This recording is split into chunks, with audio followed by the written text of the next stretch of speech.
America को एक और महाज पर मुंह की खाना पड़ गई। चीन ने अमेरिका की इजारादारी खत्म कर दी। चिप वॉर खत्म हो गई है और अमेरिका का वाहिद हथियार भी हाथ से निकल चुका है, जिसके बारे में उसे यकीन था कि चीन कभी खुद नहीं बना पाएगा। ट्विटर पर गुस्सा, न प्रेस कॉन्फ्रेंस और न ही कोई ड्रामाई हेडलाइन, सिर्फ खामोशी से जारी किया गया एक सिलिकॉन चिप जो सब कुछ बदल सकता है। पाबंदियां, तिजारती रुकावटों और ब्लैकलिस्ट के बावजूद अब जो शुरू हो चुका है उसे रोका नहीं जा सकता। चीन ने कोई आम चिप नहीं बनाई, इस बार उसने कुछ बहुत बड़ा तख्लीक किया है। अमेरिका की आलमी टेक्नोलॉजी की गिरफ्त से निकलने का रास्ता, और ये सब कुछ खामोशी से बगैर किसी शोर शराबे के किया गया। चीन ने अपना पहला मुकम्मल फाल रिस्क-V ओपन सोर्स चिप मुतारिफ करवा दिया है। अगर आप नहीं जानते कि ये क्या है तो आइए हम आपको तफसील से बताते हैं। ये सिर्फ सेमीकंडक्टर्स के बारे में नहीं है, बल्कि ये 21वीं सदी में ताकत के उसूलों को दोबारा लिखने की बात है। हम आपको बताएंगे कि ये चिप क्या है और इतनी अहम क्यों है, और ये कैसे एक जबरदस्त इशारा है कि चीन अब हमेशा के लिए अमेरिका की टेक बालादस्ती से निकलने वाला है। हम ये भी देखेंगे कि इसका आलमी ताकत के तवाजुन पर क्या असर पड़ेगा, कैसे अमेरिका वही खेल हार चुका है जो उसने खुद शुरू किया था, और ये ओपन सोर्स इनकलाब दर हकीकत चीन के मुस्तकबिल के लिए एक मास्टर स्ट्रोक क्यों है।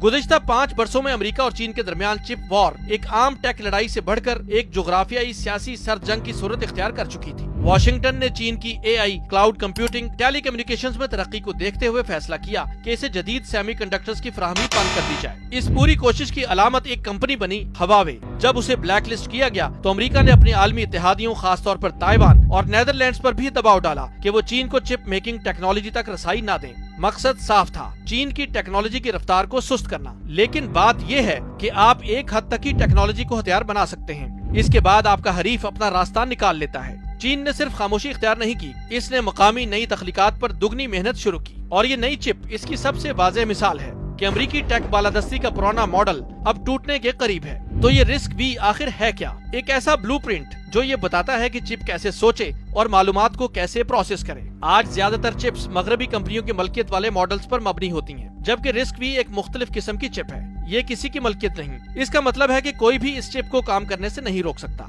इस ओपन सोर्स मॉडल ने चीन को एक ऐसी चीज दे दी है जो इसके पास पहले कभी न थी, यानी आजादी। चिप की डिजाइनिंग, तैयारी और उसमें तब्दीलियों की आजादी, और यही सब कुछ बदल रहा है। दिलचस्प बात यह है कि चीन ने ये सब किसी गुस्से या जवाबी पाबंदी के बगैर किया। बीजिंग ने अरबों डॉलर अपने लोकल टेक स्टार्टअप्स, यूनिवर्सिटीज और रियासती कंपनियों में झोंक दिए। सेमीकंडक्टर्स पर फोकस को कौमी मिशन बना दिया गया, और अब वो मिशन फल दे रहा है।